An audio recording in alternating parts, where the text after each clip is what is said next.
ब्रह्म मालिक गुरु ब्रह्म मालिक गुरु ब्रह्म महामय मालिक शरण शरण मालिक कल्कि अवतार ओडिया चैनल आपण भक्त बंधु आज आपण पाखे अलेख पुराण किछि कहवाक जाऊँ जहाँ बड़ कृपा सिंधु बाबा द्वारा चारि महामही किपरि बंधन होती तारि उपरे आपण मैंने आज बखाण कर जहाँ महिमा स्वामी आसीथिबा समय धर्म स्थापन निमंते धर्म प्रचार निमंते ताकर भक्त मानक 64 सिद्ध को जो सिद्धित्व लाभ दे धर्म प्रचार निमंते स्थापित करते एवं महिमा स्वामी देहांत पर बड़ कृपा सिंधु बाबा द्वारा जो महामाई की बंधन करा चारि दिगरे पूर्व पश्चिम उत्तर दक्षिण चारि दिगरे चारि महामाई जो बंधन करते कौन पर बंधन करा चारि महामाई कहीं बंधन होते तारि पर आपण मन पाखे आज बखाण कर भक्त बंधु मैंने आम चैनल को संपूर्ण देखते एवं जहाँ सत्य से आपण मैंने बखाण एवं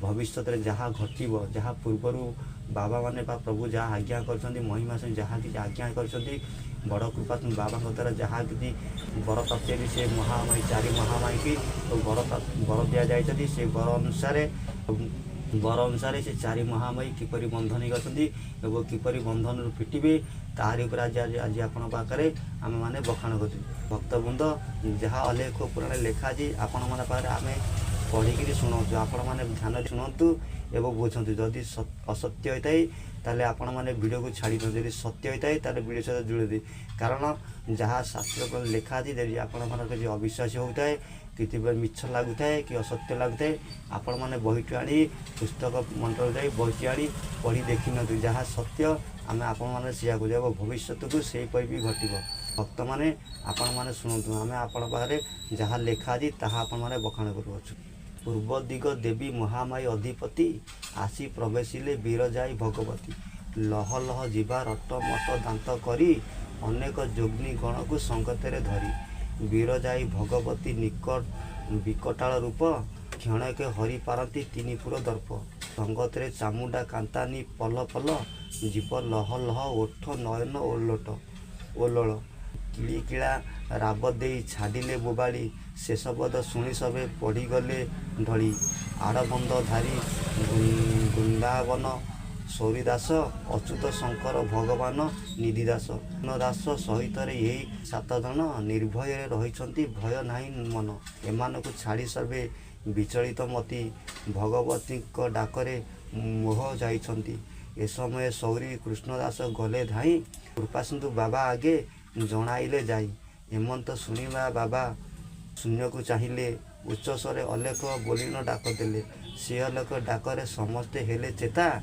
एथु अनंतरे कृपा सिंधु ब्रह्म बेता बीरजाई भगवती पासे उभा हेले एनित स्थल को किंबा पशुचु बोइले केहू भरसारे पशु महानित्य पुरी आज्ञा को लंघिले तोर गर्भ देवी चुरी महामाई बोले देव भितरे न जीवी आज्ञा हेले श्रीछामुक पादे जणाइबी बाबा आज्ञा देले कह केवल वृत्तांत बीरजाई बोले मुही होइछि क्रुदात उदर जलुछि किछि देई कर शांति यह शुणी कृपा सिंधु क्रोधे प्रज्वलती बीरजाई बोलती देखाओ उदर बीरजाई बोलती देखाऊ गरब बंदा हेबु यही खिणी तोते के रखिब एते बोली बाबा शून्य फासरे बांधिले बीरजाई भगवती जोगीगण तुले श्रीगुरु को राण पकाइले 3 गार सिद्ध बाबा बंधा हेले सिद्ध बाक्ये बंधा हेले बीरजा शरीर बंधने परिण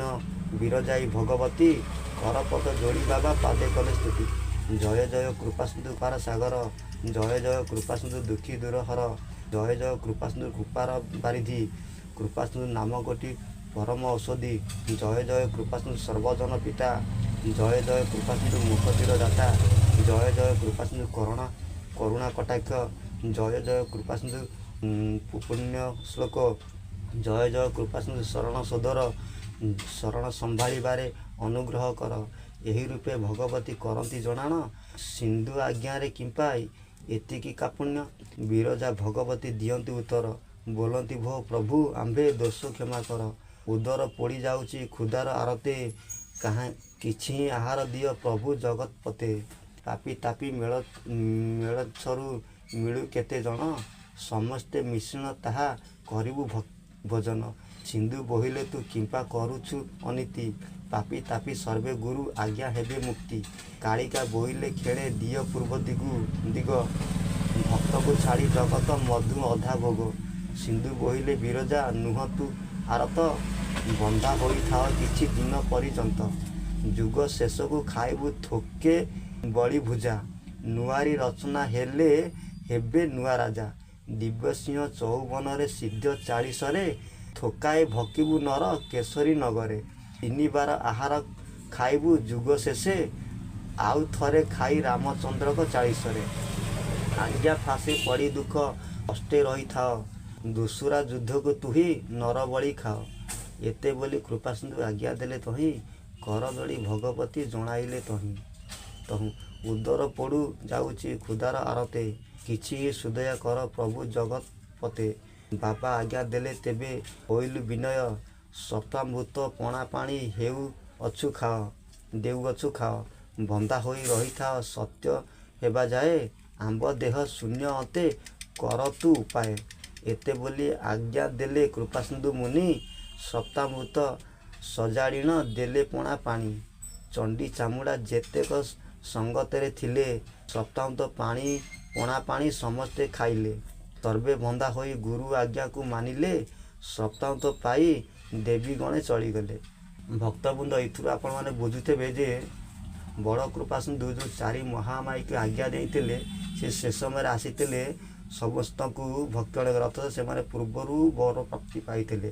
ସେହି ସମୟରେ ମହିମା ସ୍ୱାମୀ ଯେତେବେଳେ ଧର୍ମ ସ୍ଥାପନରେ ବିଜୟ କରିଥିଲେ, ସେମାନେ ସମସ୍ତେ ଅନୁମାନ କଲେ ଯେ ପ୍ରଭୁ ଆସିଛନ୍ତି, ଏହି ସମୟରେ ଚାଲ ଯିବା, ଆମର ସତ୍ୟ ପୂର୍ଣ୍ଣ ହେବ, ତପସ୍ୟା ସମ୍ପୂର୍ଣ୍ଣ ହେବ ଏବଂ ଆମେମାନେ ଆମର କ୍ଷୁଧା ମେଣ୍ଟନ କରିବା।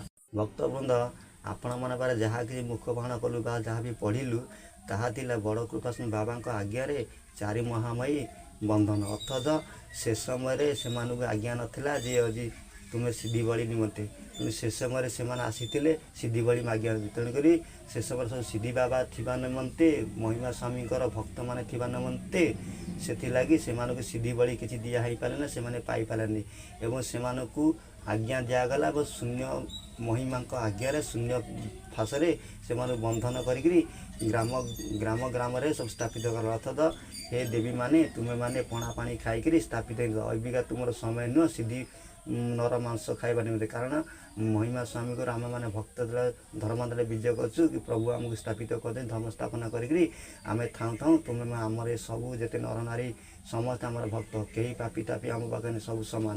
ତେଣୁକରି ଏଥିଲାଗି ସେ ବଡ଼ କୃପାସିନ୍ଧୁ ବାବା ମହାମାୟୀ ଆଜ୍ଞା ଦେଲେ, ତୁମେ ଶୂନ୍ୟ ଫାଶୀରେ ଫନ୍ଦା ହେଇକିରି ଆହୁରି କିଛି ଦିନ ଅପେକ୍ଷା କର। କାରଣ ଯେତେବେଳେ କଳ୍କି ମହାପ୍ରଭୁ ଆସିବେ, ନୂଆରୀ ରଚନା ହେବ, ସେହି ସମୟରେ ତୁମମାନଙ୍କର ମନ ଆଶା ପୂର୍ଣ୍ଣ ହେବ, ତୁମ କ୍ଷୁଧା ମେଣ୍ଟନ ହେବ, ସିଦ୍ଧି ବଳି ତୁମକୁ ହାସଲ ହେବ, ସିଦ୍ଧି ପ୍ରାପ୍ତି ହେବ। କାରଣ ସେ ସମୟରେ ଲୋକମାନେ ଯେଉଁ ନରନାରୀମାନେ ସବୁ ଧର୍ମଦାନରେ ଯେଉଁ ଜନ୍ମଗ୍ରହଣ କରିଛନ୍ତି, ସେମାନେ ମଦ ମାଂସରେ ଜଡ଼ିତ ରହିବେ, ଲୋଭ ମୋହରେ ଜଡ଼ିତ ରହିବେ, ହିଂସାବାଦରେ ଜଡ଼ିତ ରହିବେ। ସେ ସମୟରେ କେହି କାହାକୁ ଆପଣାର ପାଇଁ ଭାବିବେନି। ତେଣୁକି ସେ ସମୟରେ ଅଧର୍ମ ପଥରେ ସମସ୍ତେ ଗମନାଗମନ କରିବା ନିମନ୍ତେ ତୁମମାନଙ୍କୁ ସେହି ସମୟରେ ସିଦ୍ଧି ବଳି ମିଳେ। ଅର୍ଥାତ୍ ସିଦ୍ଧିରୁ ସିଦ୍ଧି ପ୍ରାପ୍ତି ହୁଏ, ଅର୍ଥାତ୍ ସିଦ୍ଧି ପୁରୁଷରୁ ସିଦ୍ଧି ପୁରୁଷ ଜନ୍ମ ହୁଏ। ସେଇ ଯେଉଁ ସିଦ୍ଧି ପୁରୁଷମାନେ ଜନ୍ମ ହେବେ, ସେଇମାନେ ଅଧର୍ମ ପଥରେ ଗମନ। ଅର୍ଥାତ୍ ସମସ୍ତେ ବୋଇଲେ ଆମେ ସତ୍ୟ ସତ୍ୟ ସତ୍ୟ, କିନ୍ତୁ ଅନ୍ତର ଭିତରେ ସତ୍ୟ ନଥିବ, ସମସ୍ତ ଲୋଭ ମୋହ ଅହଙ୍କାର ହିଂସାବାଦ। ତେଣୁକି ସେଇମାନଙ୍କୁ ତୁମେମାନେ ଭକ୍ତ କର, ସେଇମାନେ ସିଦ୍ଧି ବଳି ନିମନ୍ତେ ଧର୍ମଦାନରେ ସତ୍ୟ।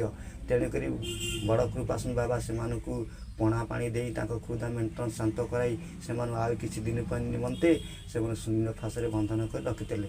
ଯେତେବେଳେ ନୂଆରୀ ରଚନା ହେବ, କଳ୍କି ମହାପ୍ରଭୁ ଆସିବେ, ସେହି ସମୟରେ ତୁମେମାନେ କଳ୍କି ମହାପ୍ରଭୁଙ୍କର ବିଜୟ କରିବ ଏବଂ କଳ୍କି ମହାପ୍ରଭୁଙ୍କୁ ବିନତି କରିବ, ସେ ତୁମକୁ ଆନନ୍ଦରେ ସ୍ୱଦେହରେ ତୁମକୁ ଦେବେ ଏବଂ ତୁମେମାନେ ସେହି ସମୟରେ ଆନନ୍ଦରେ ତୁମର ଯେଉଁ ବର ପ୍ରାପ୍ତି କରିଛ ସିଦ୍ଧି ବଳି ନିମନ୍ତେ ପୂର୍ବରୁ ତୁମର ସେ ସମୟରେ ସେ ସିଦ୍ଧି ପ୍ରାପ୍ତିଟା ତୁମର ସମ୍ପୂର୍ଣ୍ଣ ପୂର୍ଣ୍ଣ ହେବ ଏବଂ ମହିମା ସ୍ୱାମୀ ବି ତୁମକୁ ଯେଉଁ ଆଜ୍ଞା ଦେଇଛନ୍ତି, ସେ ଆଜ୍ଞା ବି ତୁମର ସମ୍ପୂର୍ଣ୍ଣ ହେବ, ତୁମର ସମସ୍ତ ଶାନ୍ତ ହେବ। ଏ ମୋର ଭକ୍ତବୃନ୍ଦମାନେ, ଆମର କହିବା ଅର୍ଥ ଯେ ଯାହା ଲେଖା ଅଛି, 4 ଦିଗରେ 4 ମହାମାୟୀଙ୍କୁ ମହିମା ସ୍ୱାମୀଙ୍କ ଆସିବା ସମୟରେ ଯେଉଁ ବନ୍ଧନ କରି ରଖାଯାଇଥିଲା, ବଡ଼ କୃପା ରଖିଛନ୍ତି, ସେ ସମୟ ବର୍ତ୍ତମାନ ଆସିଯାଇଛି। ଆପଣମାନେ ଦେଖୁନାହାନ୍ତି ଦେଶ ଦେଶମାନରେ କିପରି ଲୋକମାନେ ସଂସଦରେ ମରୁଛନ୍ତି, କିପରି ଛଟପଟ ମରୁଛନ୍ତି, କେତେ ବିଘ୍ନ ବିନିଷ୍ଟ ହେଉଛନ୍ତି। କାହିଁକି ହେଉଛନ୍ତି ନା ସେସବୁବେଳେ ଆଜ୍ଞା ଥିଲା, ବଡ଼ କୃପାସିନ୍ଧୁ ଆଜ୍ଞା ଦେଇଥିଲେ, କଳ୍କି ମହାପ୍ରଭୁ ଯେତେବେଳେ ଆସିବେ ସେ ସମୟରେ ଲୋକମାନଙ୍କର ସ୍ତର ଏଇ ଟାଇପ୍ର ହେବ। ତୁମେମାନେ ସେଇ ସମୟରେ ତୁମର ମନ ଆଶା ପୂର୍ଣ୍ଣ କରିବ। ତେଣୁକରି ଆପଣମାନେ ବିଚାର କରନ୍ତୁ କେତେ ଦୂର ସତ୍ୟ ଆଉ କେତେ ଦୂର ମିଥ୍ୟା। ଏତିକି କହି ଆପଣମାନେ ରଖୁଛୁ। ଆର ଭିଡ଼ିଓକୁ ଆପଣମାନଙ୍କ ପାଖରେ ଆଉ ଏକ ନୂଆ ଭିଡ଼ିଓଟି ନେଇ ଆସିବୁ। ଲେଖ ମହିମା ଲେଖ ମହିମା ଲେଖ।